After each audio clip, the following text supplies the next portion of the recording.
हटेंगे। सपोज मान के चलिए आपके पास कलम नहीं है, आप स्कूल आ गए हैं, तो क्या अगर सर से आप कहेंगे कि सर एक कलम नहीं है, तो क्या आपको 5 रुपए नहीं देंगे?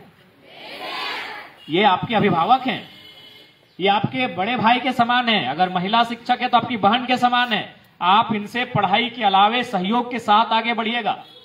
क्योंकि देखो प्यारे बच्चों, आज के दौर में आपके जितने शिक्षक खड़े हैं, आपकी जो शिक्षिकाएं खड़ी हैं, ये आप ही की तरह के परिवार से आते हैं।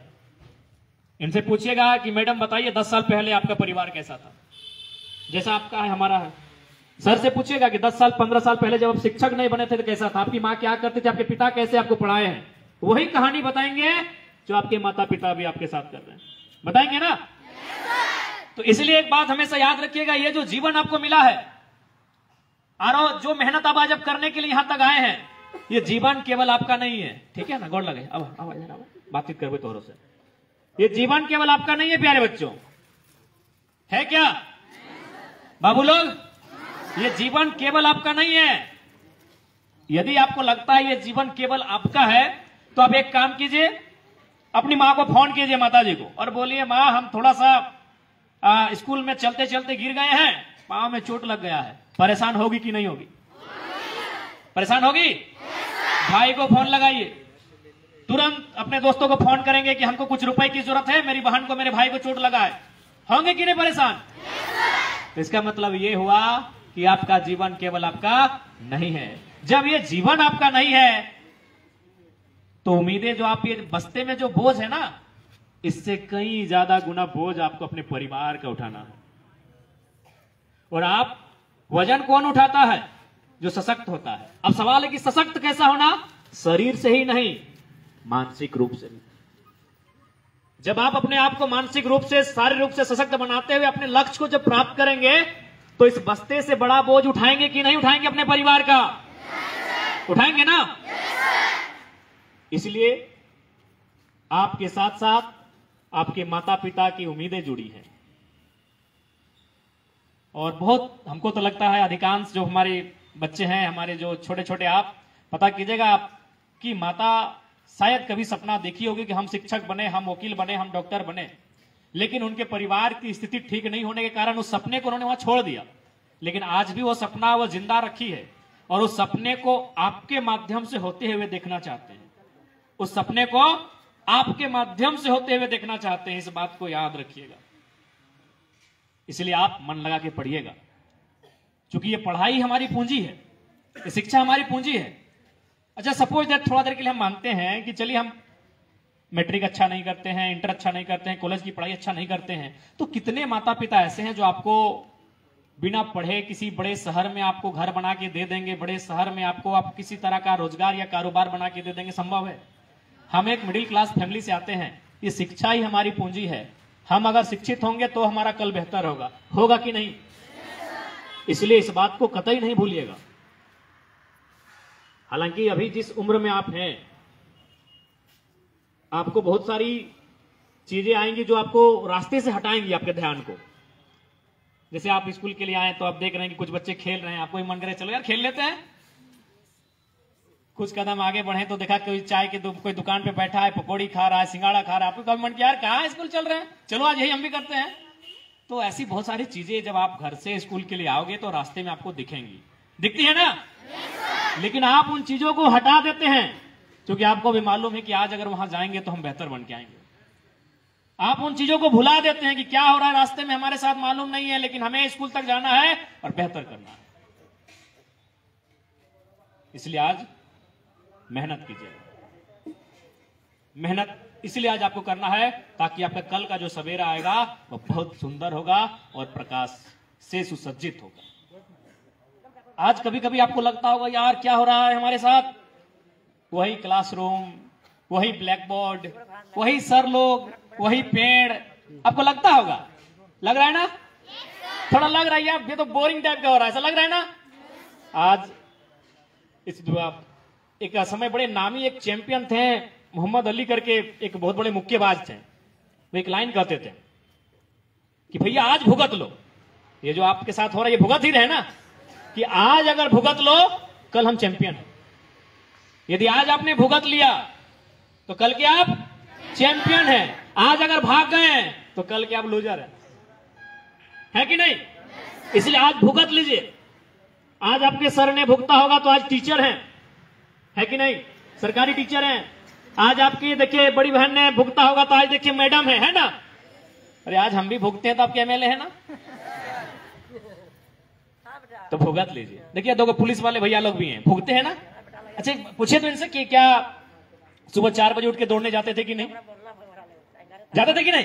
यार क्या सुबह सुबह का मौसम है, 4 बज रहा है, काहे परेशान होना, सूत जा रजाई ओढ़ के क्या।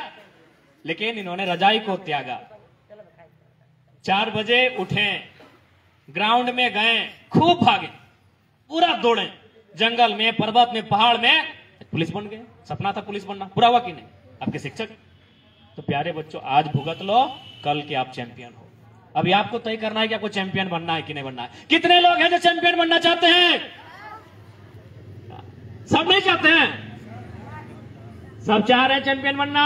तो आज सामना कीजिए परिस्थिति का, आज सामना कीजिए 6 घंटा की क्लास का, आज सामना कीजिए गुरुजनों की डांट का, आज सामना कीजिए एक ही प्रकार के पूरे 365 दिनों के ब्लैक बोर्ड का। आज सामना कीजिए उन परिस्थितियों का, आप कल के चैंपियन हो। और एक बात प्यारे बच्चों हमेशा याद रखिएगा, यदि आप माइनस होंगे तो क्या होगा मालूम है?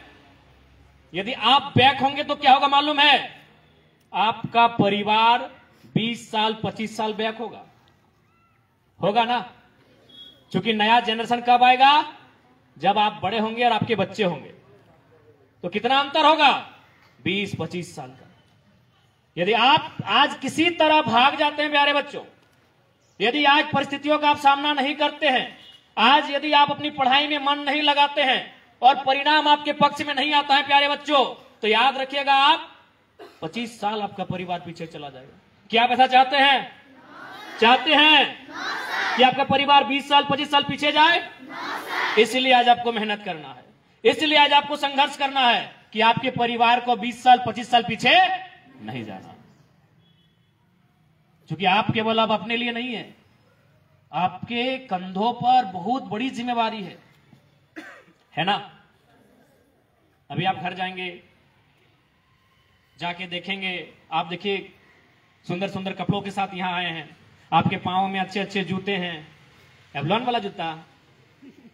अरे हम लोग भी एवलॉन बड़ी पहने फुटबॉल के टाइम रे, है ना?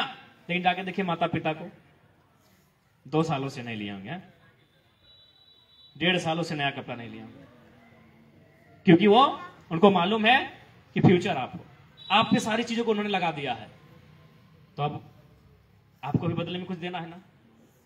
इसलिए क्योंकि हम थोड़ा सा लेट से आए हैं और आपका जाने का टाइम है, तो हम ज्यादा नहीं बोलेंगे, बस इतना ही कहेंगे, आप मन लगा के मेहनत से पढ़िए। आपके शिक्षक भी आपके साथ हैं और आपके एमएलए भी आपके साथ हैं। जहां हमारी आपकी जरूरत पड़ेगी हम आपके साथ हैं, ठीक है? जरूरत पड़ा तो आपकी क्लास में आकर हम आपको पढ़ाएंगे भी और फुटबॉल के मैदान में दौड़ाएंगे भी, है ना? अब जहां हमें ढूंढोगे हमें वहां पाओगे, हम ऑलराउंडर एमएलए हैं। आपके क्लास में हम घंटी भी लेते हुए पाए जाएंगे और फुटबॉल के मैदान में आपको दौड़ाएंगे भी, फुटबॉल किक भी लगाएंगे और बल्ला पकड़ के लंबा सिक्सर भी उड़ाएंगे, ठीक है? आप जहां हमें खोजोगे हम आपके साथ वहां पाएंगे। और एक बात, हम दूसरी की कहानी नहीं बताएंगे, आज आपको अपनी कहानी सुना रहे हैं।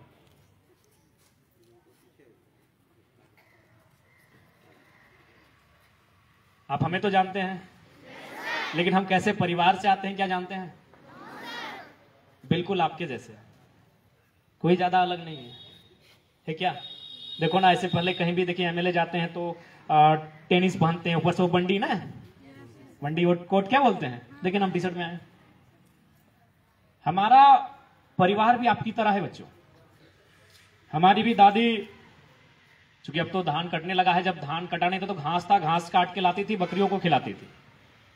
हालांकि अभी हमारी माँ बीमार रहती है, लेकिन जब बीमार नहीं थी तो बारी से जो साग सब्जियां आती है उन्हें लेकर, तो चाची में घटिया लगता है, उसका बुधनी हटिया नाम है, वहां बेचने के लिए जाती थी। आज भी हमारा घर मिट्टी का घरौंदा है, मिट्टी का घर है हमारा, एक आवास मिला है जिसको वो इंदिरा आवास बोलते थे, अब तो प्रधानमंत्री आवास उसका नाम हो गया है। तो आज आपके एमएलए जो आपके बीच खड़े हैं आपसे भिन्न नहीं है, आपसे अलग नहीं है, आप ही की तरह है और आप ही की तरह घरों से होकर हम यहां तक आए हैं। क्यों आए हैं? अच्छा, आपको मालूम है कि भाई लोगों ने हमें एमएलए क्यों चुना? इसलिए नहीं चुना कि हम यंग हैं, 29 ईयर के हैं, हम दौड़ सकते हैं, अच्छा बोल लेते हैं। खैर अच्छा तो दिखते नहीं है। हमें इसलिए चुना कि हम पढ़े लिखे हैं। हम खुद अभी पीएचडी की पढ़ाई कर रहे हैं। लोगों को लगा कि ये बंदा, ये लड़का अगर जाएगा तो सदन में जब बात करेगा तो लोग सुनेंगे। लोगों ने हमें क्यों चुना एमएलए के रूप में? पढ़े लिखे हैं। पहली प्राथमिकता यही थी। सब यही कहते थे कि बाकी 80 एक तरफ रहना, जरा वहां तो जाएगा और मुद्दों को रखेगा तो लगेगा कोई मुद्दों को रख रहा है। इसलिए हमें चुना एमएलए के रूप में। बट हम तो कोई विशेष नहीं है, पढ़े लिखे। तो इसलिए आपको पढ़ना लिखना है, मन लगा के पढ़ना लिखना है, क्योंकि ये पढ़ाई हमारी पूंजी है। हमारे पास, हम उतने बड़े संपन्न परिवार से नहीं आते हैं कि हम दूसरा कुछ सोचेंगे, है क्या? दूसरा कुछ सोचेंगे क्या? हमारी पूंजी है, पढ़ाई है, इसलिए आपको पढ़ना है। और उसमें किसी प्रकार की कोई कंजूसी ना हो, किसी प्रकार की कोई कटौती ना हो, ठीक है ना? देखिए यहां आप 4 घंटा, 5 घंटा, 6 घंटा समय दे रहे हैं कि नहीं? सपोज मान के चलिए, अब जहां सबसे मूल्यवान क्या है? टाइम है। टाइम इज मनी, सुनते हैं ना लोग, बोलते हैं ना टाइम इज मनी। समय सबसे मूल्यवान है। तो हम यहां 4 घंटा से 6 घंटा देते हैं ना, 10 से 4 बजे तक तो 6 घंटा हो गया। हम यहां 6 घंटा समय देते हैं, जहां अगर वहां से हम कुछ हासिल करके नहीं जाएंगे तो गलत बात है कि नहीं? हम यहां 6 घंटा समय देते हैं। भैया देखो, क्या आपके गुरुजनों ने आपको कहा कि जबरदस्ती स्कूल आइए? क्या कहा? आप इसलिए आए हैं चूंकि आप यहां समय दे रहे हैं और इसमें आपको हासिल करके जाना है। सपोज मान के चलिए अगर किसी को पढ़ने में मन नहीं लग रहा है, तो मान के चलिए अगर वो डिसाइड करता है कि मन कहां लग रहा है, बोले ना हमको दौड़ने में मन लगता है, तो तुम अगर 6 घंटा दौड़ोगे तो इस राज्य के नंबर 1 रनर बनोगे कि नहीं? तुम ये कह रहे हो कि नहीं मुझे गाना पसंद है भैया, तो अगर तुम 6 घंटा, चलो तुमको 6 घंटा दे दें, गाना है, तो क्या इस राज्य के नंबर 1 सिंगर बनोगे ना? तो मेरे इस कहानी का कहने का मतलब है कि जहां समय देते हो वहां तुम्हें एक्सपर्ट होना है। तुम समय अगर गैराज में देते हो, तुम समय अगर खेल के मैदान में देते हो, तुम समय अगर फुटबॉल में देते हो, तुम समय अगर क्रिकेट में देते हो, तुम पेंटिंग में देते हो, सिंगिंग में देते हो, माउंटेनिंग में देते हो, जहां समय देते हो 4 से 6 घंटा, वहां का तुमको एक्सपर्ट बनना है, वहां कोई तुम्हारा मुकाबला ना कर पाए, ठीक ना? जब समय दियो 6 घंटा, वहां अगर कोई तुम्हारा मुकाबला करेगा, ठीक बात है? तो जहां तुम समय देते हो वहां तुम्हारा कोई मुकाबला नहीं होना चाहिए, वहां तुम्हें निपुण होना है, वहां तुम्हें हुनरमंद, अकलमंद बन के निकलना है। इसलिए आज तमाम जो प्यारे बच्चे, आप सभी को हमारा यही संदेश रहेगा, आप मन लगाकर पढ़ें और अपने सपनों को पूरा करें। सपने सच होते हैं ना? बताओ, हमें देख के कोई बोलेगा कि हम विधायक हैं? बताओ, हम विधायक हैं? सपने सच होते हैं ना? बताइए, 2 साल पहले हमें कोई जानता नहीं था, आज हम आपके विधायक भी हैं, और छोड़िए राज तो छोड़िए, पूरे हिंदुस्तान के बड़े बड़े चैनल्स को खोलिए, कौन है हो जयराम महतो, है ना? सपने सच होते हैं ना? तो सपने देखिए और उस सपनों को पूरा करने के लिए संघर्ष करें। फिलहाल आपको आपका लक्ष्य होना चाहिए पढ़ाई लिखाई, आपका लक्ष्य होना चाहिए, आप वहां केंद्रित कीजिए और अपने सपनों को हासिल कीजिए, ठीक है प्यारे बच्चों? और हाँ, बढ़िया से छुट्टी के टाइम, क्योंकि आने के टाइम थोड़ा सा उदासी होता है, प्रैक्टिकल है ना मत बोलो यार। आने के टाइम बोलता है यार स्कूल जा रहे, जैसे स्कूल का गेट करीब आने लगता है, जैसे जैसे शिक्षकों का चेहरा दिखने लगता है, यार कहां आ गए। लेकिन जब जाने का टाइम आता है गजब का फुर्ती होता है, यस या नो? तो जाने के टाइम ठीक है, फुर्ती है, लेकिन आराम से जाइएगा, आराम से जाइएगा, कोई घटना दुर्घटना आपके साथ ना घटे। सचेत होकर सड़क के जो यातायात के नियम है आपने पढ़ा है, यातायात के नियमों को आप जानते हैं, कैसे पार करना है। छोटे बच्चे आपके साथ हैं, छोटे भाई बहन हैं, उनको कैसे पार करना है, यह भी आपको मालूम है ना? तो हमको मालूम है जाने के टाइम आपको बहुत फुर्ती है, लेकिन फुर्ती में थोड़ा सा सोच समझ के, है ना। चलिए ठीक है, आपको आपके भविष्य के लिए, उज्जवल भविष्य के लिए बहुत बहुत शुभकामनाएं। और जब भी हमारी आपको आवश्यकता हो एक कॉल जरूर कीजिएगा। 9031701932 याद हो गया ना? अरे हम लोग याद कर लेते इतना, अगर जल्दी कोई बोलता है तो। 9031701932। चलो तुम अपना कोई अपना 10 नहीं सुना, हम तुरंत याद कर देंगे। चलो तुम एक बार अपना मोबाइल नंबर सुना, हम तुरंत रिपीट कर रहे हैं, दो करके। कोई भी नंबर सुना? हाँ, तुम्हारा मोबाइल नंबर क्या है, सुना? हाँ, 8340 181247 याद हो गया। रुक जाओ बेटा। 8340 181247, ठीक ना? 8340 181247 तो याद करो, ताकि अभी कैच करने का ताकत है तुम में, कैच करने का। देखो हम तो तुम्हारे एज से पार हो गए फिर भी कैच कर ले रहे हैं। अभी तुम में कैच करने का ताकत है, कैच करो, है ना? चीजों कैच करो, याद करो। तो चलिए ठीक है, आप सभी को बहुत बहुत शुभकामनाएं। अरे 9031701932 ठीक है प्यारे बच्चों, बढ़िया से घर जाइएगा, अच्छा से पढ़िएगा और अपने ड्रीम को फुलफिल कीजिएगा, ठीक है।